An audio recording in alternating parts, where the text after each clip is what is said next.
নেতার এক নাম হলো ইমাম। নেতার এক নাম কি? যেরকম গতকাল একজন বলে দিছে, নাম হলো সালাউদ্দিন। নাম কি? সালাউদ্দিন। তারেক জিয়াকে বলেছে জাতীয় ইমাম। আমাদের ইমাম, জাতীয় ইমাম জনাব তারেক রহমান দামাত বারাকাতুহু। আপনারা বলেন তো, ইমামতি করবার গেলে তার একটা ঢপ নাই? কথা বল না কেন, ঢপ নাই?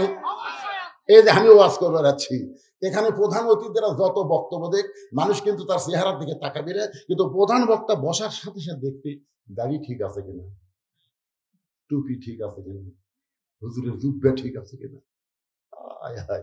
মসজিদের ইমাম খালি দাঁড়িয়ে না খাটো ভাই, আমার ফতুয়া চাচ্ছে হুজুর ইমামের দাড়ি যদি এক মুষ্টির নিচে হয় ওর পাশে নামাজ হবে। আমি বললাম তোর দাড়ি কই? আমার নাই। তো তোর নেই হুজুরটা মারতেছি, আমার নাই, তাই বলে ইমামের থাকা লাগবে না? তোমরা যাকে ইমাম বলতেছ তারেক জিয়াকে, তার দাড়ি কয় ফুট?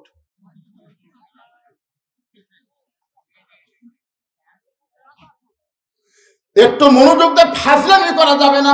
মুসলমানের দেশে 90 মুসলমানের দেশে কোনো ফাজলামি চলবে? একটু মনোযোগ দিয়ে কথাগুলো শুনবেন। আল্লাহর কোরআনে যখন রাষ্ট্র চলবে তখন প্রত্যেকটা মেম্বারকে, প্রত্যেকটা চেয়ারম্যানকে, প্রত্যেকটা এমপিকে, প্রত্যেকটা মন্ত্রীকে ওই এলাকার বড় মসজিদের ইমামতি করার যোগ্যতা থাকতে হবে। কিন্তু তোমরা মানুষের তৈরি আইন চাও, শরিয়া বিশ্বাস করো না, আর তোমাদের নেতাকে তোমরা ইমাম বলবা, এটা বাংলার মুসলমান মানতে পারবে না। কথা বলেন না কেন? একটু মনোযোগ দিয়ে শুনবেন। ওমর ফারুক বললেন, মা তুমি কি দুঃখে 6 দিন হলে খুঁজতেছ আমাকে, সেই দুঃখের কথা একটু বলো। এবার মেয়েটা বলতেছে, আমির আল মুমিনিন, আমার জীবনের সবচাইতে বড় দুঃখ হলো, একটু মনোযোগ দিয়ে শুনবেন, রাজি আছেন তো? আমার জীবনের সবচাইতে বড় দুঃখ হলো আমি 6 বছর বয়সে ঈমান গ্রহণ করছি। শুধুমাত্র ঈমান গ্রহণ করার অপরাধে 12 বছর আমাকে জেলখানায় বন্দি করে রাখছে। আমার কোনো দোষ নাই, একটাই মাত্র দোষ, আমি ঈমানকে গ্রহণ করছি।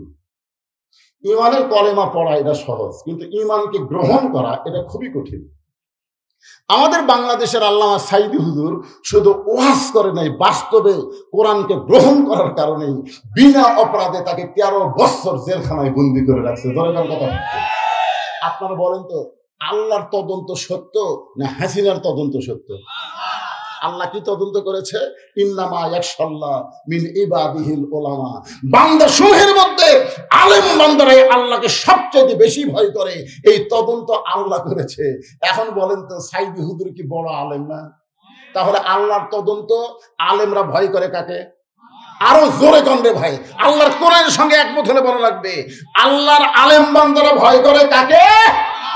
তো যারা আল্লাহকে ভয় করে তারা মানুষ খুন করতে পারে, তারা নারী নির্যাতন করতে পারে, তারা ধর্ষণ করতে পারে। তাহলে আল্লাহর ওই সাইদি হুজুরকে হাসিনা বিনা দোষে অন্যায় ভাবে 13 বছর জেলখানায় বন্দি করে রাখছে। দরকার কথা ঠিক কিনা? এরপরেও মনের ঝাল মিটিনি, জ্বালা বড় জ্বালা রে, আই রে জ্বালা রে। এই জ্বালা ঠেলায় জেলখানা থেকে হাসপাতালে নিয়ে গিয়ে তাকে হত্যা করা হলো। কি করলি হাসিনা, তুই হত্যা করে তোর লাভটা কি হলো? আমার এক ভাষা হয়েছে গ্রাম সম্পর্কে, আমার ভাই বলতেছে, হুজুর আপনি একটা আলেম মানুষ, আমার এই সন্তানের একটু নাম রাখেন। আমি বললাম, বাবা তোমার ছেলের নাম রাখো আবু সাইদ। যেই করছে আবু সাইদ, 500 টাকা আমার হাতত দিল। হুজুর খুবই সুন্দর নাম, হুজুর আবু সাইদের কথা মনে নেই। হাসিনা তারানার ধরে সর্বোত্তম যিনি বাংলাদেশে জীবন দিয়েছে তার নাম হলো আবু সাইদ। যেরকম নাম কি? আমার সম্পর্কে খালা, তার এক মেয়ে, তার নাতনি হয়েছে। খালা খুবই খুশি হয়ে বলতেছে, বাবা বহু তদবির করে আমার মেয়ের একটা মেয়ে হয়েছে, তুই একটা আলেম মানুষ, একটা ভালো নাম রাখতো। আমি খালা চিন্তা ভাবনা দরকার নেই, হাসিনা তো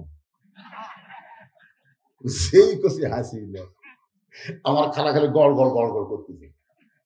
কিছুক্ষণ পরে মুখ খুলে বলতে, তুই আলেম না জালেম রে, তোর কাছে বললাম একটা ভালো নাম দে, আর তুই খুনি হাসিনার নাম দিলি।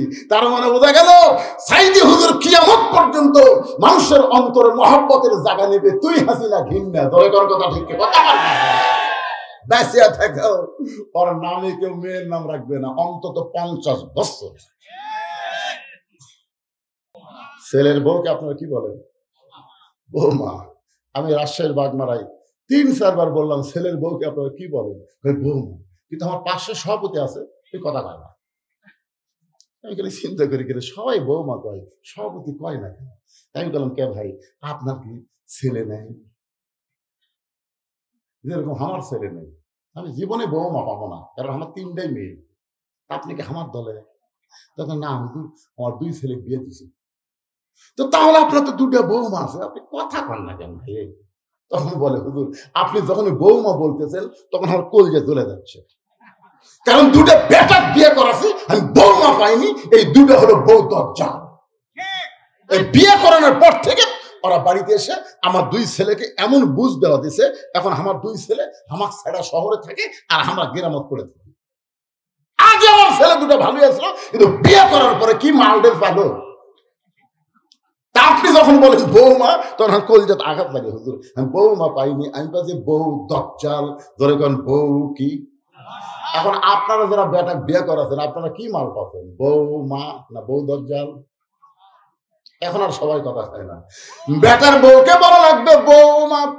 কিন্তু বর্তমান পরিবেশে অনেক ছেলে আছে দেখবেন বইয়ের কথা মতো চলে, স্বামীর বইয়ের কথা মতো চলে, বউ যা বলে তাই শোনে। এরকম কিছু ছেলে আছে না নাই? যেরকম আছে না নাই? ওমর ফারুক বললেন মা আমার আব্দুল্লাহর সঙ্গে তোমার বিয়ে দিয়ে তোমাকে আমার বৌমা বানায় আমার বাড়িতেই তোমাকে অধিকার দিবার চাই। মেয়েটা বলতেছে আমির আল মুমিনিন আপনার আব্দুল্লাহর চাইতে ভালো কোনো ছেলে কি দুনিয়াতে নেই? ওমর ফারুক বললেন মা বর্তমানে আমার আব্দুল্লাহর চাইতে ভালো কোনো ছেলে আমার চোখে পড়ে না। মেয়েটা বলতেছে আমির আল মুমিনিন আপনার চোখে হয়তো আব্দুল্লাহর চাইতে ভালো কোনো ছেলে না থাকতে পারে, কিন্তু আমার কাছে একটা ভালো ছেলের খবর আছে। ওমর ফারুক চমকে গিয়ে বলে মা তোমার কাছে যে ভালো ছেলের খবর আছে সেই ছেলেটাকে? মেয়েটা বলতে ছেলেটার নাম হলো হোসাইন, আর বাবার নাম হলো হযরত আলী, মায়ের নাম হলো ফাতেমা, আর নানার নাম হলো মুহাম্মাদুর রাসূলুল্লাহ। এখন আপনি বলেন, আপনি বলেছেন ভালো একটা ছেলের সঙ্গে আমার বিয়ে বসার অধিকার আছে। এখন ভালো ছেলেকে আব্দুল্লাহ না হোসাইন? ওমর ফারুক বললেন মা তুমি যে ছেলেটার খবর দিলা সেই হোসাইন আমার আব্দুল্লাহর চাইতে 1000 গুণ ভালো। মেয়েটা বলতে যে হোসাইনের মতন ভালো ছেলে থাকতে আপনার আব্দুল্লাহর সঙ্গে আমি বিবাহ বসবো, কারণ আপনি বলেছেন ইসলাম আমাকে ভালো একটা ছেলের অধিকার দিছে। তো ভালো ছেলে হোসাইন থাকতে আপনার আব্দুল্লাহর সঙ্গে আমি বিয়ে বসবো না। ওমর ফারুক মেয়েটাকে নিরাপদ আশ্রয় দিয়া পরন্ত বিকেল বেলা হযরত আলীর বাড়ির দরজায় গেলেন। বাড়ির দরজায় গিয়ে রাসূল বলেছেন ওই বাড়িওয়ালাকে ডাক দেওয়ার আগে তুমি দরজা বরাবর একটা সালাম দাও। সালাম দেওয়া হলো নবীর সুন্নাত। আপনার যখন কারো বাড়ি যাবেন বাড়ির দরজা দিয়ে কি দিবেন? আসসালামু আলাইকুম ইয়া আহলাল বাইত, এই বাড়ির মধ্যে যারা আছো তাদের সকলের উপর আল্লাহর রহমত বর্ষিত হোক। এখন সালামের উত্তর যদি নাও আসে তাও দেওয়া লাগবে। আপনার যে গোরস্থানের পাশ দিয়ে যান, কবরের ধারে যান আপনারা, তো কবরের ধারে দেখি সালাম দেওয়ার কথা আছে না নাই? আপনার কি উত্তর পান? কিছুদিন আগে ফেসবুকে দেখলাম এক লোক গোরস্থানের মধ্যে ঘাস কাটতেছে, পাঁচির ধারে জোরে করে কাট ধারে, এক লোক এই পাঁচির ধারে আসসালামু আলাইকুম ইয়া আহলাল কুবুর, তখন চিল্লে বলতে ভাই আমার খবর ভালো না। সেই কথা ভালো না, আমি মারছে দেবো, স্যান্ডেল জুতা আসলে ফেলিয়ে দেবো। ওই মনে করতে করে জীবনে বহুদিন সালাম দিলাম উত্তর পাইনি। আসলে কি মরা কবর থেকে উত্তর দিছে না জেতাই মারছে? উত্তর পান বা না পান সালাম দেওয়া হলো নবীর সুন্নাত। আসসালামু আলাইকুম ইয়া আহলাল কুবুর। হযরত আলী দরজায় গিয়ে সালাম দেয় আসসালামু আলাইকুম ইয়া আহলাল বাইত। এই সালাম দেওয়ার পরে হযরত ওমর একটা আয়াত পড়লেন, কোরআন থেকে একটা আয়াত পড়লেন আম্মা সাইলা ফালা তানহা। আলী চমকে গেল, কে যে সালাম দিল সেটা তো হযরত ওমর, কিন্তু এই ফকিরের আয়াত কেন করলো? কিসের আয়াত? ফকিরের আয়াত, আম্মা সাইলা ফালা তানহা। হযরত আলী দরজা খুলে বলতেছে ওয়ালাইকুম আসসালাম ইয়া আমির আল মুমিনিন, আপনি কবে থেকে আমার ভিক্ষা শুরু করলেন? ওমর ফারুক বলে আলী রে জীবনে যে বিপদে পড়িনি আজকে সেই বিপদে পড়ছি। বলে কি বিপদ? বলে আমার জীবনে আমি কোনোদিন ঘটকালি করি নাই, আজকে তোমার হোসেনের ব্যাপারে একটু ঘটকালি করতে চাই। আলী বলতেছেন আলহামদুলিল্লাহ, আপনার মতন মহান ব্যক্তি যদি ঘটক হয় পাত্রী অবশ্যই ভালো হবে। সুবহানাল্লাহ কন না কেন? ঘটক যদি ভালো হয় পাত্রী খারাপ হবে না ভালো হবে? এখন আমাদের বাংলাদেশের ঘটকের সাইজ দেখছে, মিসাই মাথার টুপি দিয়ে 10 বিঘা জমি এক টানা পাই 60 বিঘা, ছেলের বাপে 60 বিঘা জমি ভাই। শহরে সেই বাসা কিন্তু তিন শেড, শহরের ভিতরে না, শহরের এক সাইডে 3 শেড, 3টা ঘর আছে, আর ওই শহরের বাসা 3 তালা। এরকম ঘটক আছে না নাই? জোরে করে আছে না নাই? ঘটক যদি ভালো হয় তাহলে অবশ্যই পাত্রী ভালো হবে। ওমর ফারুক বলেন, আলী রে, পাত্রীর 1 নম্বর গুণ হলো 6 বছর বয়স ঈমান গ্রহণ করেছে। পাত্রীর 2 নম্বর গুণ হলো 12 বছর তাকে জেলখানায় বন্দি জীবন কাটাতে হয়েছে। পাত্রীর 3 নম্বর গুণ হলো সকালবেলা 3টা করে চাবুক, বিকেলবেলা 3টা করে চাবুক মারছে, এরপরও মেয়েটা ঈমান হারা হয় না। ওমর, আলী বলতে তো হযরত ওমর লক্ষ্য করি আমিরুল মুমিনিন, আপনি যেই গুণটা বললেন, এইরকম একটা মেয়ে আমার হোসেনের জন্য আমি মনে মনে খুঁজতেছিলাম, আমার হোসেনের জন্য আমি মনে মনে খুঁজতেছিলাম। যে মেয়েটার 1 নম্বর গুণ হলো 6 বছর বয়স ঈমান গ্রহণ করছে, 2 নম্বর গুণ হলো 12 বছর ঈমানের পরীক্ষা দিয়েছে, 3 নম্বর গুণ হলো সকালবেলা 3টা চাবুক, বিকেলবেলা 3টা চাবুক মারছে, এরপরও ঈমান হারা হয় নাই। আমি মনে মনে এমন একটা মেয়ে খুঁজতেছিলাম। ওমর ফারুক বলে, আলী ভাই, আমার আব্দুল্লাহর সঙ্গে বিয়ে দিবার চাইলাম, কিন্তু মেয়েটা আমার আব্দুল্লাহকে চয়েস করে না, তোমার হোসেনকে করছে কামনা। এখন বলো আমার ঘটকালি কবুল হয়? আলী বলতেছে, আমিরুল মুমিনিন, আমার পক্ষ থেকে কোনো আপত্তি নাই। ওমর ফারুক বলতেছে, ভাইজান আসেন তাহলে একটু কোলাকুলি করি। হযরত ওমর আর হযরত আলী যখন কোলাকুলি করতেছে, এমন সময় হোসেন ঘর থেকে বার হয়ে বলতেছে, মুরব্বীরা, আপনার যেভাবে কোলাকুলি করতেছেন মনে হয় বিয়ে আপনারাই করবেন। ওমর ফারুক বলে, হোসেন, মুখ সামলে কথা বলবে, আমিও তোমার মুরব্বী, তোমার বাবাও তোমার মুরব্বী, আমরা 2 মুরব্বী মিলে যদি কোনো সিদ্ধান্ত নেই, তুমি কি সিদ্ধান্ত মানবে না? হোসেন বলতেছে, ইসলামে বেশি মুরব্বী মানা যাবে না, মুরব্বীকে সম্মান করা যাবে, মুরব্বী জানা যাবে, কিন্তু মানার মুরব্বী একজনই, তিনি হলেন আমার নানা। জোরে কান সুবহানাল্লাহ। যাকে তাকে মুরব্বী মানলে তবলিগের অবস্থা দেখছেন, 2টা মুরব্বী মানার সাথে সাথে মারামারি। আগে কিন্তু মারামারি ছিল না। মুরব্বী যাকে থেকে মানা যাবে না, যাকে থেকে নেতাও মানা যাবে না। কথা ঠিক কিনা?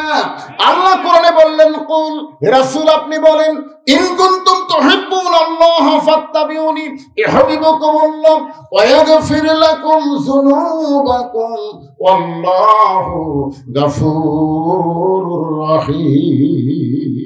ওমর ফারুক বলে, হোসেন তুমি কি বলবার চাও? হোসেন বলতে যে, কয়েকদিন আগে আমি স্বপ্নে দেখলাম আমার নানা ঘরের মধ্যে আরাম করতেছে, আমি দরজা দিয়ে বললাম, নানু ভাই, আমি হোসেন একটু আপনার কাছে যাবার চাই। আমার নানা বলে, হোসেন রে, খবরদাই তুই বিরক্ত করিস না, আমি এখন জান্নাতের মধ্যে আরাম করতেছি। আমি হোসেন চমকে গেলাম, যেই নানা ভাঙ্গা ঘরের মধ্যে কথা বলে সেই নানা জান্নাতে আরাম করতেছে। এটা কেমন জান্নাত দেখার জন্য জানলার ফাঁক দিয়ে তাকায় দেখি আমার নানি উড়াতে বালিশ বানায় দিয়েছে, আর সেই উড়াতের উপর আমার নানা শুয়ে আছে। আমি রাগ করে বললাম, নানু ভাই, নানির উড়াতে বালিশ বানায় শুয়ে থাকলে কি জান্নাতে থাকা যায়? আমার নানা বললেন, হোসেন তুই ছোট্ট মানুষ, তুই বুঝবি না, তুই ওই ভাঙ্গা ঘরটা আল্লাহর জান্নাত হয়ে যায়। ইয়া আমিরুল মুমিনিন, আমি সেই দিন সিদ্ধান্ত নিয়েছি, আমার নানা যেমন বিয়ে করেছে আমি তেমনই একটা বিয়ে করব। আমার ভাঙ্গা ঘরকে আল্লাহ যেন জান্নাত বানায়। কারণ ভাবিয়া করিও কাজ, করিয়া ভাবিও না। বিয়ার আগেই ভাবা লাগতে হবে, বিয়ার পরে ভাবা যাবে। আজকাল অধিকাংশ পোস্তার কারণ হলো সেই রকম সুন্দরী গো, সোপা খোপা দেখে কাম সারছে। আপনারা জানেন হোসেনের বড় ভাইয়ের নাম কি? মাঝে মধ্যে গোপনে গোপনে কাঁদত। একদিন হোসেন বললেন, হাসান ভাই, আপনি বিয়ের আগে ভালো আছেন, বিয়ের পরে একদম গোপনে গোপনে কাঁদবেন কেন? হাসান বলতে, তুই বুঝবি না।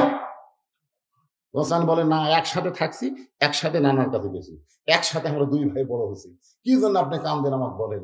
হাসান বলতে, ভাই হোসেন, আমি একটা বিয়ে করছি ভাই, আমার বউটা ভালো না, এই বইয়ের অত্যাচারে আমার গোপনে গোপনে কান্না করা লাগতেছে। হাসান রাদিয়াল্লাহু যাকে বিয়ে করেছিল, এই মেয়েটার নাম হলো জায়েদা। জোরেগার নাম কি? ওই জায়েদার জীবনে পড়ে দেখবেন কুটনি, এর কথা ওর কাছে, ওর কথা ওর কাছে, এতটুকু কথা এত বড় করেছি। এরকম মেয়ে মানুষ আছে না নাই? জোরেগার আছে না? এখন ভিক্ষা করে আছে ফকুর নেই, মা চারটা ভিক্ষা দাও। বেটার বউ বলতেছে চারটা না, 4 সের দেবো।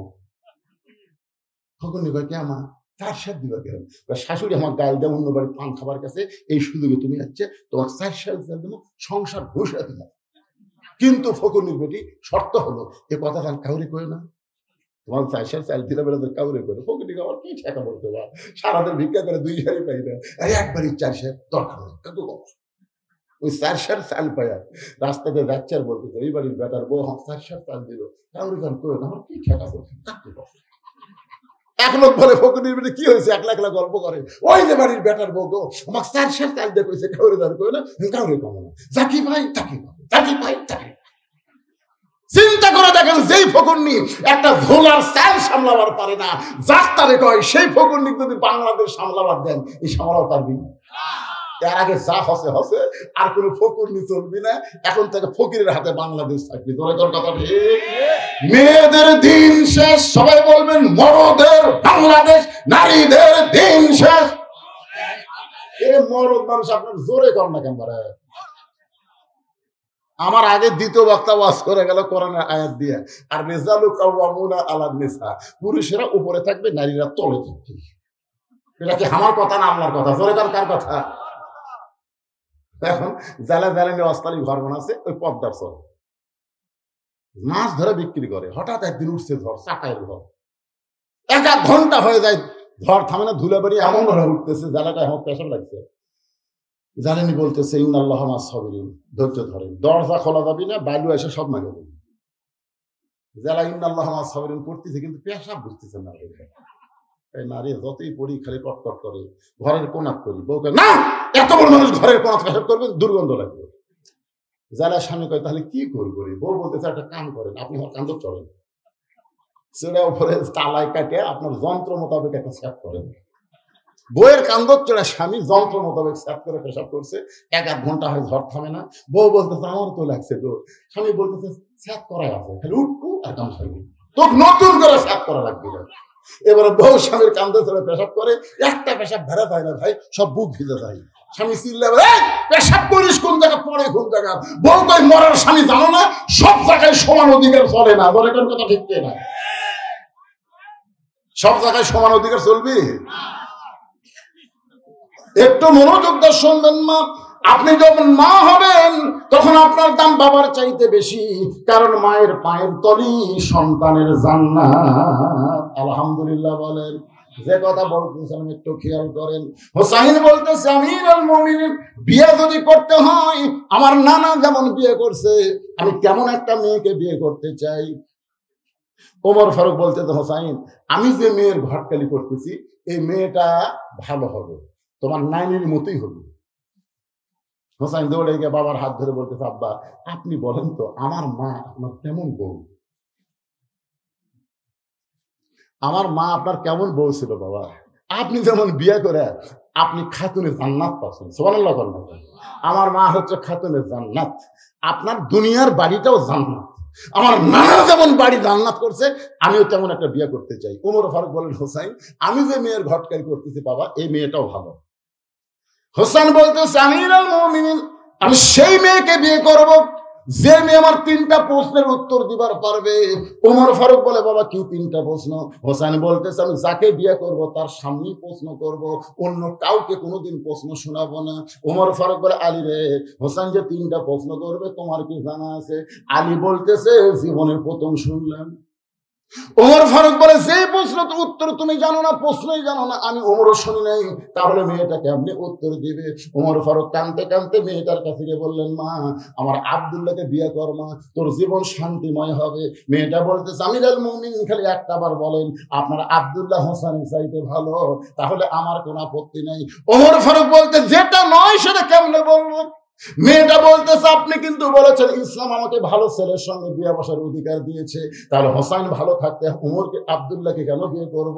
ওমর ফারুক বলে মা, হোসাইন সেই মেয়েকে বিয়ে করবে যে 3টা প্রশ্নের উত্তর দিবার পারবে, যেই প্রশ্ন তার বাবাও কোনোদিন জানে না, আমিও কোনোদিন শুনি নাই, তাহলে তুমি কেমনে উত্তর দিবা? মেয়েটা ঘরের ভিতর থেকে বলে আমিরুল মুমিনিন, হোসেন কি 3টা প্রশ্ন করবে আমি জানি না, তবে আমার ঈমান বলতেছে আমি না পারলে আমার আল্লাহ পারাবে। লিল্লাহি তাকবীর। ইন্নামাল মুমিনুনা আল্লাযীনা ইযা যুকিরাল্লাহু ওয়াজিলাত কুলুবুহুম ওয়া ইযা তুলিয়াত আলাইহিম আয়াতুহু জাদাতুহুম ঈমানাও ওয়া আলা রাব্বিহিম ইয়াতাওয়াক্কালুন। মেয়েটা কি কইছে? হোসেন কি 3টা প্রশ্ন করবে আমি জানি না, কিন্তু আমার ঈমান বলতেছে, ধরে কোন কি বলতেছে? ঈমান বলতেছে আমি না পারলেও। আজকে আপনাদের ঈমান কি বলতেছে? খালি সারা জীবন কোরআনের ওয়াজই শোনা যাবেন। বাস্তবেই কোরআন বাংলাদেশে দেখার ঈমান আপনাদের আছে না নাই? ধরে কোন আছে না নাই? ঈমানের বলে বলিয়ান হয়ে কথা বলা লাগবে ভাইজান। আগের দিন বাঘে খাসে, আগের দিন বাঘে খাসে। ওই আপনার ধরে 4টার গল্প করেন, এমনি এমনি কাম হবে। চারিদিকে তাকায় দেখেন পরিবর্তনের ছোঁয়া লাগছে, জোরে কোন কথা ঠিক কিনা? আর সেই দিন নাই, মানুষ এখন বোঝা শুরু করছে, মানুষ এখন বোঝে আমার ভোট আমি দিব, যাকে খুশি তাকে দিব, সেই দিন আর নাই। আমার ভোট আমি দিব, ভালো মানুষ দেখে দিব, জোরে কোন কথা কথা কন না গান। আল্লাহর বান্দারা একটু মনোযোগ দিয়ে শোনেন। মেয়েটা যখনই বলেছে আমিরুল মুমিনিন, হোসেন কি 3টা প্রশ্ন করবে আমি জানি না, তবে আমার ঈমান বলতেছে আমি না পারলেও আমার আল্লাহ পারবে। সঙ্গে সঙ্গে ওমর ফারুক এক দৌড় এসে বলতেছে আলী ভাই। আলী বলতেছে এখনই কাঁদতে কাঁদতে গেলেন, আবার আছেন? ওমর ফারুক বলতেছে তারিখ করবো। হোসেন ঘর থেকে বের হয়ে বলে কিসের তারিখ? ওমর ফারুক বলে বিয়ের তারিখ না রে, বিয়ের তারিখ না। তুমি যে 3টা প্রশ্ন করবা তার উত্তর দিবার পারবে কি পারবে না তারই তারিখ। আলী বলতেছে যে প্রশ্ন আমি জীবনে শুনিনি, আপনিও জানেন না, আর সেই প্রশ্নের উত্তর মেয়ে দিবি। ওমর ফারুক বলতেছে আলী মেয়েটা এমন কথা বলেছে ঈমানের বলে বলিয়ান হয়ে, আমার বিশ্বাস মেয়েটা একলা নাই, মেয়েটার সঙ্গে আমার আল্লাহ আছে। ধরে কর না সুবহানাল্লাহ। আপনার বলেন তো যার সাথে ঈমান আছে, যার ভিতরে ঈমান আছে, তার সাথে আল্লাহ আছে না নাই? মাশাআল্লাহ। অহুয়া মাকুম আইনামা কুনতুম। একটু খেয়াল করবেন ভাইজান, ঈমানের দাবি যদি কোরবানি হয়, সেই দাবি ধরে বসে থাকা নয়। ঈমানের দাবি হলো কিছু বিনিময়, সেই বিনিময় যদি কলিজার ঘাম হয়, সেই ঘাম দিতে যেন তৈরি থাকি। ওগো দয়াময় আমার আল্লাহ দয়াময়। আল্লাহু আকবার। নির্দিষ্ট তারিখ মোতাবেক প্রশ্নের উত্তরের তারিখ, নির্দিষ্ট তারিখ মোতাবেক ডান পাশে হযরত ওমর বসে গেছে, ডান পাশে কে? আর বাম পাশে হযরত আলী, আর মাঝখানে হলো হোসেন। বসার সাইজটা খেয়াল করেন, ডান পাশে হযরত ওমর বসে গেছে, বাম পাশে হযরত আলী, মাঝখানে হোসেন। সামনে একটা চাদর দেওয়া হয়েছে, চাদরের ওই পারে ওই 18 বছরে যুবতী মেয়েকে বসানো হয়েছে। এখন আপনাদের কাছে আমার প্রশ্ন হলো, সামনে চাদর দেওয়ার কারণ কি? সবাই বলা লাগবে, সামনে চাদর দেওয়ার কারণ কি? আরো জোরে জোরসে বলুন। এই যে বেগম মমতাজ, নাম শুনছেন আপনারা? সংসদের মধ্যে একটা গান গাইছিল আল্লামা শফি হুজুর, আল্লামা শফি রহমতুল্লাহ আলাইকে লক্ষ্য করে। শফি হুজুর নাম শোনেনি? আগে হেফাজতের যিনি আমির ছিল শফি হুজুর, এই শফি হুজুরকে লক্ষ্য করে 2 টাকার মমতাজ একটা গান গাইছিল। ওরে শরীয়তের মাওলানা 14টা করলা কানা, মনের পর্দা বড় পর্দা তোমরা খুঁজে পাইলা না, তেতুল হুজুর বুঝলো না। আল্লামা শফি রহমতুল্লাহ আলাইকে বলেছে তেতুল হুজুর, বলে কোন কি হুজুর? আর গানের মধ্যে কি বলছে? মনের পর্দা বড় পর্দা তোমরা খুঁজে পাইলা না। মনের পর্দা যদি বড় পর্দা হয়, ওমর ফারুকের মন ভালো না খারাপ? কথা তাই বলতেছেন না, তাকে খারাপ মনে করতেছেন। ওমর ফারুকের মন ভালো না খারাপ? হুসাইনের মন ভালো না খারাপ? আলীর মন ভালো না খারাপ? তাহলে সামনে চাদর দিয়ে কি বুঝাইলো? মনের পর্দা পর্দা না, পর্দা হলো আল্লাহর আইন। পর্দা কারা? আল্লাহর আইন রে ভাই। আজকে পর্দার আইন চালু না করে এখন অ্যাসিড মারলে মৃত্যুদণ্ড, ধর্ষণ করলে মৃত্যুদণ্ড, যত আইন করেন কাম হবেন।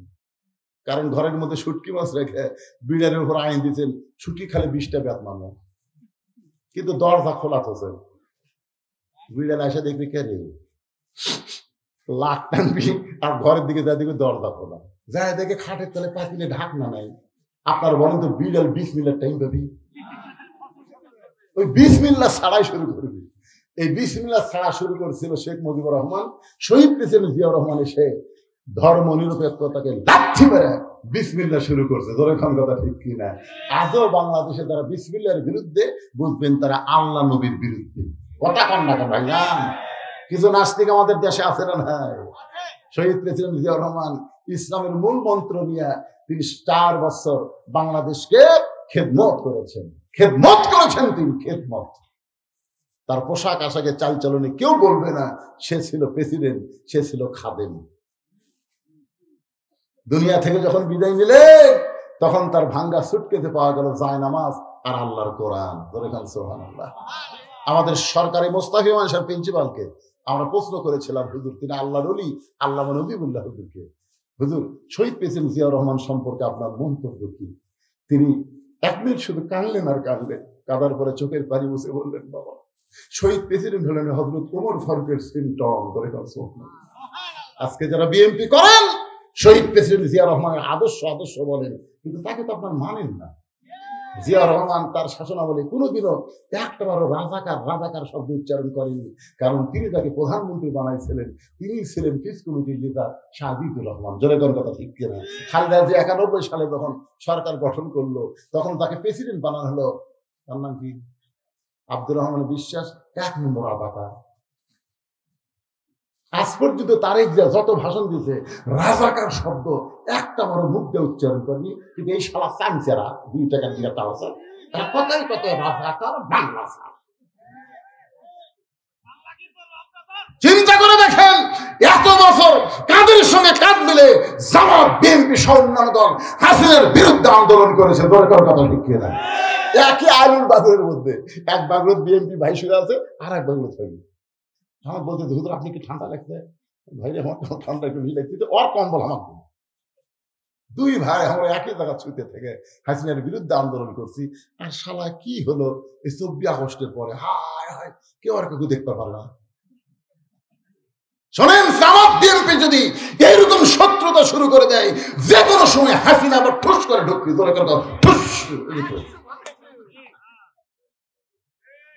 আমাদের এক হয়ে থাকা লাগবে। আমার বাড়িতে আমরা 4 ভাই আমরা। আমার বড় ভাই আওয়ামী লীগের 1 নম্বর নেতা। আর আমি তো বুঝতেছেন কোন দল, বুঝতে পারতেছেন না? আর আমার ছোট 2 ভাই 2 কলেজের প্রফেসর, এরা 2 জন বিএনপি।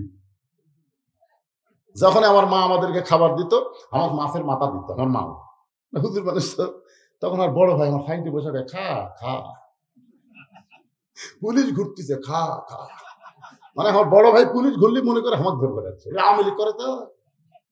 তখন আমি বলতেছি, ভাই দাঁড়, আপনি আমার খা খা বলতেছেন, পুলিশ ঘুরতেছে, আপনি খান ভাই, কিন্তু আজরাইল ঘুরতেছে ভাই। ভাই কই কে রে? পুলিশ আমাকে ধরবে ছাড়বে, কিন্তু আজরাইল যদি ধরে ভাই আপনাকে ছাড়বে না। ওই আমার কথা খুব একটা গুরুত্ব দেয় না। কিন্তু 24 সালের 5 আগস্টে যখন হাসিনা গোষ্ঠী শুদ্ধ পড়ে গেল, তখন আমার ভাই আর মাদ্রাসার মসজিদ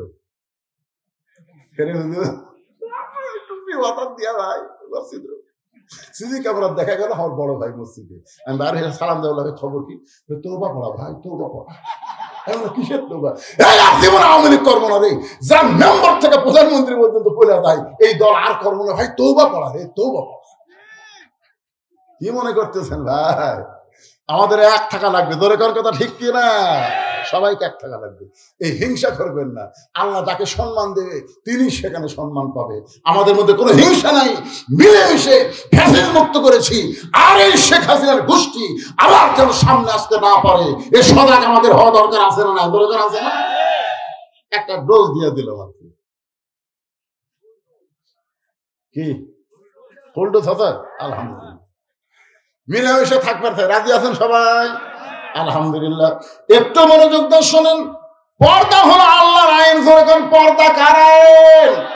এখন বিলাই ঘরের মধ্যে ঢুকা দেখে চকির তলে পাতিলে ঢাকনা নাই, বিড়াল বিসমিল্লাহ ছাড়াই শুরু করছে। ঘরের মালিক কয় করে খসর খসর শব্দ কি? আচ্ছা দেখে 2000 কেজির শুটকি বিড়াল খায়, পিছন দিক থেকে খস করে ধরছে, এই বিড়ালে আমার শুটকি তুই কেন খাস? তোকে 20টা বেতন করে 20টা বেতন আইন দিয়ে বিড়াল ছাইড়া দিছে। দরজা জানলা আগের মতোই খোলা আছে। আপনার বলেন তো ওই কি আইনের ভয়ে শুটকি খাওয়া বন্ধ করবি? তুই যতই আইন কর কাম হবি না। দরজা জানলা বন্ধ কর, তুই আসা ঘুরে যাবি, ভিতরে ঢুকতে পারবি না। এই দরজা জানলা বন্ধ করা হলো পর্দার আইন।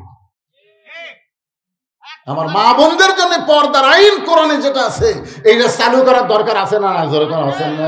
এইটা চালু করলে পুরুষের জন্য সবচাইতে শান্তি হবে। আমার মায়েরা যারা পর্দা আছেন একটু খেয়াল করেন। এবার ওমর ফারুক বলে, হোসাইন এখন তুমি প্রশ্ন শুরু করে দাও, তুমি 3টা প্রশ্ন করবা, এখন তুমি প্রশ্ন শুরু করো। এবার হযরত হোসেন দাঁড়িয়ে বলতেছে, রে মেয়ে, তুমি একা একা বসে আছো তাই বলে মনে করো না তুমি একলা হয়ে গেছো। আমি হোসাইন বড় একা হয়ে গেছি। ওমর ফারুক বলে, হোসাইন তুমি কি পাগল হয়েছো নাকি? তোমার ডান পাশে আমি বসে আছি, বাম পাশে তোমার বাবা বসে আছে, তারপরে তুমি একলা কেমনি হলে?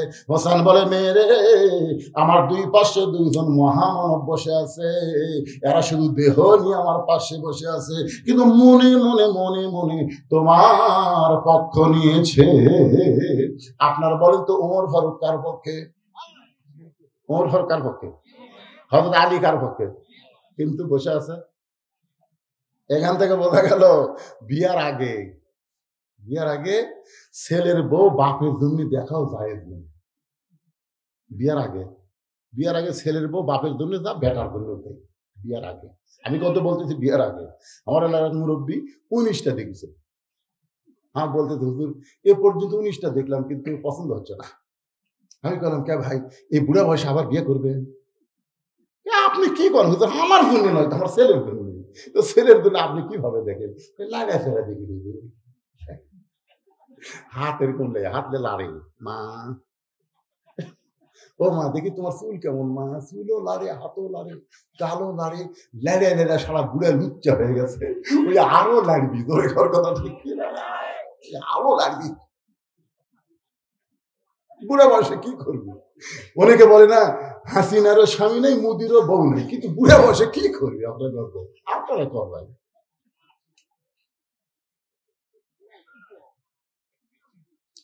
আমি বলতেছি আজ থেকে সতর্ক হয়ে যান।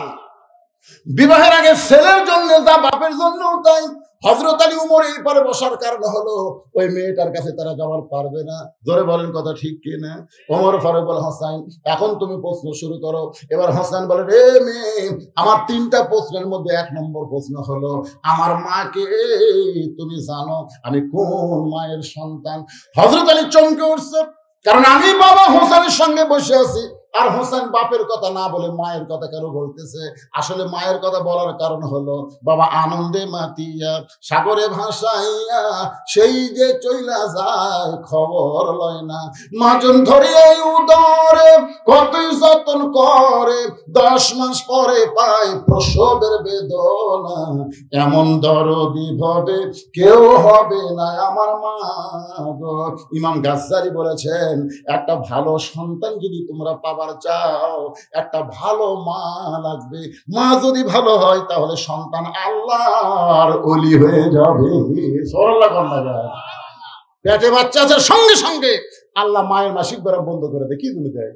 এই জন্যই দেয় বাচ্চা পেটে নিয়ে মায়ের যেন ইবাদতের কোনো কমতি না হয়।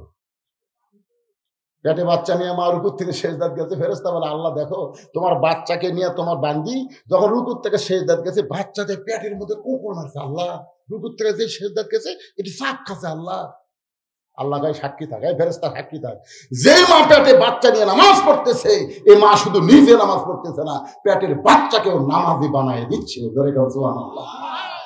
এই যে সব ঘুরতেছে, ঘুরতেছে, দেখেন ঘুরতেছে। এই ঘোরার কারণ কি জানেন? ওই যখন মায়ের পেটে আসছিল, মা পেট গোটা পাড়া ঘুরিছে, ওই পেটের মধ্যেই ঘোরনি গরম পাচ্ছে। একটা খ্রিস্টান বলেছে, তার নাম লেপোনিয়ান, সে বলেছে একটা ভালো সন্তান চাইলে একটা ভালো মায়ের দরকার, বাপের দরকার না, মায়ের দরকার। এই কারণে হোসেন বলতেছে, রে মেয়ে, আমার 1 নম্বর প্রশ্ন, আমার মাকে তুমি জানো? সঙ্গে সঙ্গে মেয়েটা পর্দার উপর থেকে বলতে, হোসেন, আমি আপনার মাকে চিনি। প্রশ্ন করছে কি, আমার মাকে তুমি জানো? আর উত্তর দেয়, আমি চিনি। ওমর ফারুক জিব্বাত কামড় খাবে। জিব্বাত কামড় খাওয়ার কারণ হলো 3টার উত্তর তো দূরের কথা, একটাতে আউট। প্রশ্ন করলো কি আর মেয়েটা কইল কি? আর হযরত আলী চোখ দিয়ে দর দর করে পানি পড়তেছে, আর হোসেন মুচকি মুচকি হাসতেছে। 3 জন বসে আছে, 3 জনের রূপ 3 রকম। কি মনে করতেছেন? ওমর ফারুক জিব্বাত কামড় খাওয়ার কারণ হলো 3টা তো দূরের কথা, একটাতে আউট। আর হযরত আলী চোখ দিয়ে দর দর করে পানি পড়তেছে এই কারণেই, আমি হোসেনের মাকে পুরাপুরি চিনবার পারি নাই। আর তুই কেমনে চিনবি? আমি স্বামী হইয়াও তাকে পুরাপুরি চিনবার পারিনি। স্বামী হইয়াও চিনবার পারো, কি বুঝতেছেন? স্বামী হইয়াও পুরাপুরি চিনবার পারি, তুই কেমনে চিনবি? গভীর রাত্রে হযরত আলী ফাতেমাকে দাফন করার পরে আল্লাহর কাছে যখন হাত তুলে বলে, আল্লাহ, আমার ফাতেমার প্রতি তুমি কবুল করো, এ কথা বলার সঙ্গে সঙ্গে তাকায় দেখে সামনে কয়েকটা পুরাতন কবর দেখা যায়। এই মাত্র ফাতেমার নতুন কবর দিল, সেই নতুন কবর নাই। গোটা জান্নাতুল বাকি হযরত আলী দৌড়ায় বলে, ফাতেমার কবর, ফাতেমার কবর। কে যেন ডাকতে বলে, আলী রে, তুই স্বামী হওয়ার পরও বান্দি ফাতেমারে চিনিসনি। আমি আল্লাহ তাকে জোহরা ডিগ্রি দিয়া তার কবরটাকে কিয়ামত পর্যন্ত পর্দা করে দিয়েছি, আর কোনদিন খুঁজে পাবি না। সুবহানাল্লাহ। যার কবরকে আল্লাহ পর্দা করে দিছে, আর মেয়েটা কি কয়, আমি চিনি। চিনবার গেলে দেখা লাগবে তো 3 জন যুবক বসে গল্প করতে দেখে, আমাকে পাড়ার মধ্যে কার বউ সবচাইতে সুন্দরী? তখন একজন বলতেছে, আব্দুর রহিমের। তুই জানিস না উত্তর পাড়া করিমের বউ দেখছো? এর বউ সুন্দর, এর বউ সুন্দর। তোরা কেমনি দেখছি? আপনারা বলেন তো, পাড়ার ছেলেরা কারো বউয়ের সুন্দরী তারিফ করতেছে, ওই স্বামী কোনোদিনও জান্নাতের যাবে না, কোনোদিনও না, লেখা দেন। আপনার বউ যদি পাড়ার লোকেরা সুন্দরী কয়, আপনি জান্নাতে যাবেন না, কারণ ওরা আপনার বউ দেখিছে, ঢুকিছি, মারিছে। তার মানে কি, আপনার বউ সুন্দরী দেখার একটা ঢুবি টিভি মারছে, রাত্রে ব্যাটারি ফিউজ করছে। আর দায়ুস জান্নাত, দায়ুস কোনদিন জান্নাতে যাবার পারবে না। পুরুষ মানুষ নিজের বউকে ঢেকে রাখেন, পরপুরুষ যেন দেখতে না পারে। জোরে কথা ঠিক কিনা বলেন না ভাই? এখানে একটা মেয়ে প্রশ্ন করেছে, মেয়ে মানুষ মারা গেলে কারা কারা তাকে দেখতে পারবে? জীবিত অবস্থায় তাদের দেখে হারাম, মরার পরও তাদের দেখে হারাম। জোরে কথা ঠিক কিনা? ইমাম গাজ্জালি বলেছেন, মেয়ে মানুষকে কবরের মধ্যে থাকা লাগবে। তখন বলে, কবর কি? বলে, একটা মেয়ে মানুষ মারা গেলে লাশ ধরে কারা কারা কবর নেওয়া পারবে? চাচাতো ভাই পারবি? এই কোন চাচাতো ভাই পারবি? মামাতো ভাই, খালাতো ভাই, জ্যাঠাতো ভাই, দুলিয়া ভাই, এক ভাইও চলবি না, খালি একটা ভাই চলবে, একই মায়ের পেট থেকে যেটা হয়েছে, সহোদর ভাই। আমার কথা কি বুঝলেন? সহোদর ভাই ছাড়া কোনো ভাই চলবি না। কি মন খারাপ করতেছেন? ঘড়ির দিকে তাকা দিকে, রাত যে 11:15 বাজা গেল রে। না, শুরু হলো না, আমার আর একটা মাহফিল আছে, বিজ্ঞাপন দিয়ে গেছে। এই দেখেন, এই দেখেন, এই আর একটা বিজ্ঞাপন দিয়ে গেছে, 1 ডিসেম্বর পাশেই মাহফিল আছে। নাই না, তাই বলে মনে করেন না বেটকার ওয়াজটি মারবো, তা না। যদি সময়ের মধ্যে না খুলে, কারণ আমার নিয়ত হলো তারিখ, যেই তারিখে দাওয়াত নেবো ওই তারিখের মধ্যে থাকা লাগবে। আজকে কয় তারিখ? কয় তারিখ? 24-এর মধ্যেই থাকা লাগবে। 12টার পরে 25 তারিখ পড়বি, 1 তারিখে দাওয়াত দেয়, আর 1 তারিখে ওয়াজ করা যায় না, শোনাও যায় না। কি করবি? একটু মনোযোগ দিয়ে শোনেন। হযরত আলীর চোখ দিয়ে দর দর করে পানি পড়তেছে। সঙ্গে সঙ্গে মেয়েটা বলে, হোসাইন আপনি প্রশ্ন করলেন, আমি উত্তর দিলাম, হলো কি হলো না, একটা বিচারক হতে কথাও বলেন না। ওমর ফারুক বলে, কেমনে হবে, তোমাকে প্রশ্ন করেছ মাকে তুমি জানো, আর উত্তর দিলামই চিনি, তুমি কেমনে চিনবা? সঙ্গে সঙ্গে মেয়েটা বলে, হোসাইন আপনার মায়ের চোখের গুরু জোড়া ছিল। হোসাইন আপনার মায়ের বাম গালে কালো একটা তিল ছিল, থুতুরির তলে লাল একটা দাগ ছিল। সঙ্গে সঙ্গে হযরত আলী দাঁড়িয়ে বলতেছেন, মা যা বলছিস বলছিস মা, আর বলিস না, কারণ আমার তিনজনের মধ্যে একজন পরপুরুষ আছে। যা বলছিস বলছিস মা, আর বলিস না, আমরা তিনজনের মধ্যে একজন পরপুরুষ। জোরে বলেন, পরপুরুষের নাম কি? জোরে কন। যে ওমর সম্পর্কে রাসূল বলেছেন, আমার পরে কেউ, এই যে চোখ লাগাইতে থতো, বুঝছেন, এক ছেলে রাস্তার ধারে দিকে মার ফেলতেছে, কেউ নাই, একলাই বসে থাকে। তখন ওই দিক দেখতে কুত্তে যাচ্ছে, এমন ভাই বসে আছে, লড়া নাই চড়া নাই, কুত্তা মনে করতে গাছের গোড়া, বুঝতে, গাছের গোড়া করে যে পেশাব করে দিতে ঠ্যাং দিল, কি হলো, যে কুত্তে পেশাব করে গেল, শালা মার কুত্তে মেরে থেকে গেল। ধরে কথা কর না কেন ভাই রে? মেয়েটা বলে, হোসাইন 6 বছরের ছোট্ট মেয়ে, দাদার কথা বলো, আজ দরবারে খেলা দেখতে এসে দেখি দাদার সিংহাসনের পাশে ছোট্ট একটা চেয়ার আমার জন্য সেট করেছে। আমি চেয়ারে বসে বললাম, দাদু ভাই খেলা দেখার কথা বলে নিয়ে আসলেন, খেলা কোন জায়গায়? আমার দাদা বলে, ওই যে তাকায় দেখ। আমি তাকায় দেখি একটা মানুষের চোখ কালো কাপড় দিয়ে বাঁধা, ওই মানুষের হাত রশি দিয়ে বাঁধা, ওই মানুষের 2টা পা শিকল দিয়ে আটকানো হয়েছে। আমি তখন দাদাকে বললাম, দাদু ভাই আপনি খেলা দেখার কথা বলে নিয়ে আসলেন, কিন্তু একটা মানুষকে আমি এভাবে দেখতে পাই। আমার দাদা বলতেছে, ওটা মানুষ না রে নাতনি, তুই ছোট্ট মানুষ, তুই বুঝবি না, ওটা মানুষ না রে, ওইটা মানুষ না, ওইটা হইল মুসলমান। দেখেন, খ্রিস্টানরা মুসলমানকে মানুষ মনে করে। আমার দাদা বলতেছে, তুই ছোট্ট মানুষ, তুই বুঝবি না, ওইটা মানুষ না, ওইটা মানুষ না, ওইটা হলো মুসলমান। আমি তখন বললাম, দাদু ভাই ওই মুসলমান দিয়ে আপনি কি খেলা দেখাবেন? আমার দাদা বলে, ওই যে তাকায় দেখ। মেয়েটা বলে, হোসাইন ওই 6 বছর বয়সে আমি তাকায় দেখি একটা আগুনের চুলা দাও দাও করে জ্বলতেছে, ওই আগুনের চুলার উপরে একটা ডেকসি দিয়ে কয়েক মণ তেল দিছে, নিচের আগুনের তাপে তেলগুলো টকবক টকবক করতেছে। আমার দাদা বলে, নাতি রে ওই মুসলমানকে হাত পা বাঁধা উত্তপ্ত তেলের মধ্যে ফেলে দিব। আজকের খেলার নাম হলো মুসলমান মারার খেলা। আমি 6 বছরের ছোট্ট মেয়ে দাদার কাছে জোর হাত করে বললাম, দাদু ভাই এই মুসলমানকে মারার খেলা কি বন্ধ করা যায় না? এই মুসলমানকে মাফ করা যায় না? আমার দাদা বলছে যে 100 বার মাফ করা যায়। ওই মুসলমান যদি একটা বারের জন্য বলে আল্লাহ রাসূল মানি না, শুধু একটা বার বলবে আল্লাহ রাসূল মানি না, আমি তার হাতের বাঁধন খুলে দিব, আমি তার চোখের বাঁধন খুলে দিব, আমি তার পায়ের শিকল খুলে দিব। শুধু একটা বার বলবে আমি আল্লাহ রাসূল মানি না। আমি তখন আস্তে করে মুসলমানের কাছে বললাম, মুসলমান আগুন জ্বলতেছে, তেল টকবক টকবক করতেছে, তোমাকে উত্তপ্ত তেলের মধ্যে ফেলে দিবে, তুমি মারা যাবে। যদি তুমি বাঁচবার চাও একটা বারের জন্য বলো আল্লাহ রাসূল মানি না।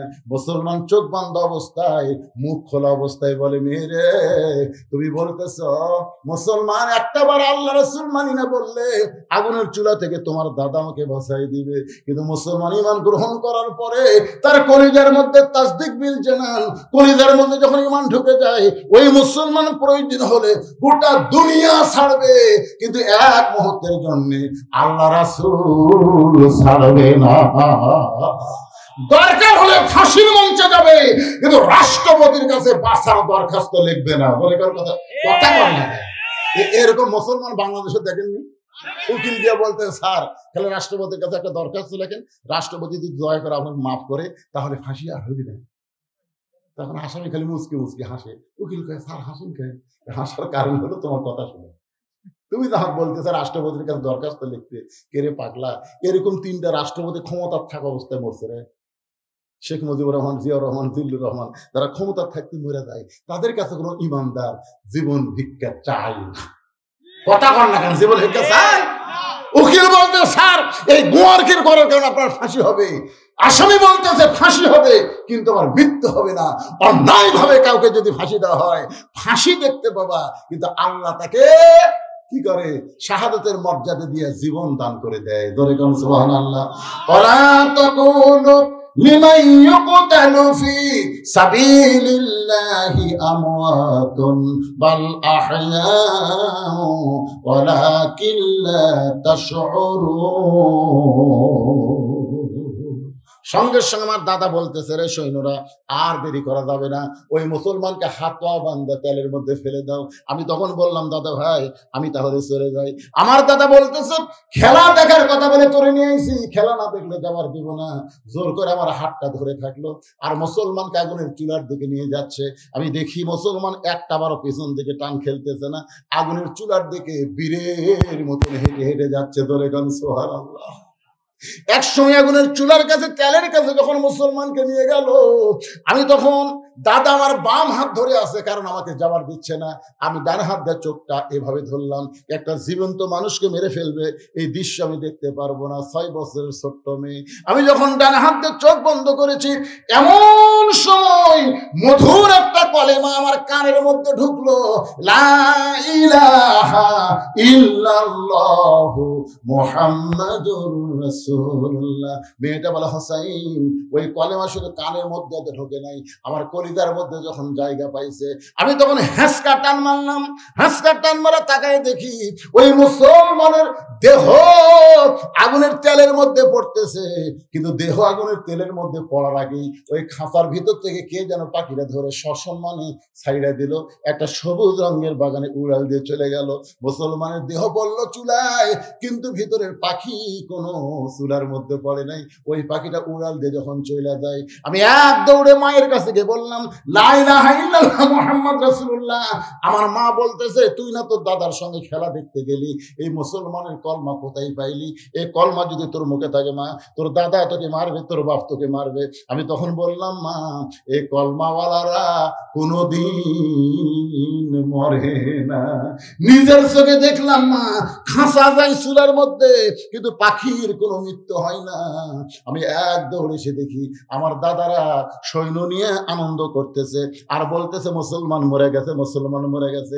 আমি তখন 6 বছর ছোট্ট মেয়ে আমার দাদার সামনে দাঁড়িয়ে বললাম, কানার ভাগ্যে ধন মিলে না। সবাই বলেন, কানার ভাগ্যে ধন মিলে না। সামনে পড়ে আছে সোনা, কানা দেখতে পায় না, মাটি মনে করে ফাইলা দেয়, হাতে তুলে নেয় না। কানার ভাগ্যে ধন মিলে না। আমার দাদাকে, এই কি বলিস রে? দাদা আপনি বলতেছেন মুসলমান মরিছে, মুসলমান মরে নাই, মুসলমান এখন ইল্লিন নামক জান্নাতের বাগানে ঘুরতেছে। ধরে গান সুবহানাল্লাহ। মুসলমানের দেহ পড়ে গেছে, মুসলমানের রুহু পড়ে নেই। আমার দাদা বলতেছে, তুই আমার নাতি হয়ে মুসলমানের দলে কেন গেলি? আমি তখন বললাম, দাদা ওই মুসলমানকে হত্যা করার সময় আমি মুসলমানের কলমা বিশ্বাস করে গ্রহণ করেছি। আমার দাদা লোকে আঙ্গুলে কামড় দিয়ে বলতেছে, রে কি জাত রে, মরেও যায় আবার একজনকে গড়েও যায়। দরকার না সুবহানাল্লাহ। তোমরা যতই চেষ্টা করো পৃথিবী থেকে মুসলমান নির্মূল করতে পারবে না। আস্তে আস্তে ইহুদি নির্মূল হবে, খ্রিস্টান নির্মূল হবে, অন্য ধর্মের সব নির্মূল হবে, কিন্তু মুসলমান কোনদিন নির্মূল হবে না। দরকার কথা ঠিক, একটা মারবে এদিকে 10টা হবে। আপনারা জানেন আমেরিকায় বারাক হোসেন ওবামা একদিন কি বলেছে, যে পৃথিবীতে যে হারে মুসলমান বাড়তেছে 2040 সালের মধ্যে গোটা পৃথিবীতে মুসলমান হবে সবচাইতে সংখ্যা গরিষ্ঠ একটা জাতি। দরকার সুবহানাল্লাহ। আমেরিকায় আগে মসজিদ ছিল মাত্র 1200, এখন আছে 8000। কি বুঝতেছেন? আমাদের বাংলাদেশে মুসলমানরা সব মুনাফিক হয়ে যাচ্ছে আর অন্য দেশের কাফিরগুলো সব মুসলমান হয়ে যাচ্ছে। একটাই মাত্র কারণ, আমরা কোরআনের ওয়াজ শুনি কিন্তু বাস্তবে আল্লাহর কোরআন ধরতে চাই না। হোসেন বলতেছে, রে 2 নম্বর প্রশ্নের উত্তর যেমন আশা করেছিলাম তার চাই তুমি 1000 গুণ সুন্দর দিয়েছো। ওমর ফারুক বলতেছে, আমার ঘটকালে আল্লাহ কবুল করেছে। হোসেন বলতেছে, এত সহজ না, 3টা প্রশ্নের উত্তর না দিলে আমি বিবাহ করব। আল্লাহ যদি চায় 5 ডিসেম্বর আবার এখান থেকে আলোচনা শুরু হবে, প্রাণ খুলে আলোচনা শুনবো। আজকে ফজরের নামাজ জামাতের সঙ্গে আদায় করবো ইনশাআল্লাহ। সবাই বলে ইনশাআল্লাহ। তাহলে ওয়াজ শুনলে হবে না তো, এই ওয়াজটা আমল করা লাগবে। এই যে এখন ঘড়ির দেখেন 12টা বাজে, হিচ্ছ দিয়ে ঘুম আসবেন, চলবে না। আল্লাহ স্পিকার কেড়ে কি হেজাতি লোক আছে নাকি? লাভ ধরেন কেন? এই মোনাজাত করতে অসুবিধা কি? মোনাজাত মানে মাথা, মাথায় যদি না থাকে তো দেহ দিয়ে কি করবেন? ইস্তিগফার, আস্তাগফিরুল্লাহ রাব্বি মিন কুল্লি জামবি ওয়া তুবু ইলাইহি লা হাওলা ওয়া লা কুওয়াতা ইল্লা বিল্লাহিল আলিয়্যিল আযীম। আল্লাহুম্মা আমিন।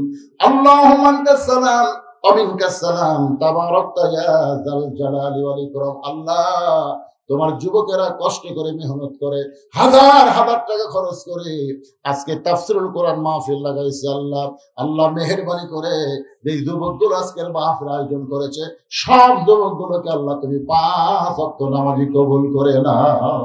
আল্লাহ, আজকের মাহফিলের সন্ধ্যা থেকে রাত্রি 12টা পর্যন্ত কষ্ট করে আরামের বাড়ি আমার ঘুমকে বাদ দিয়ে যারা আওয়াজ শুনলো, আল্লাহ তাদের সকলকে কবুল করো।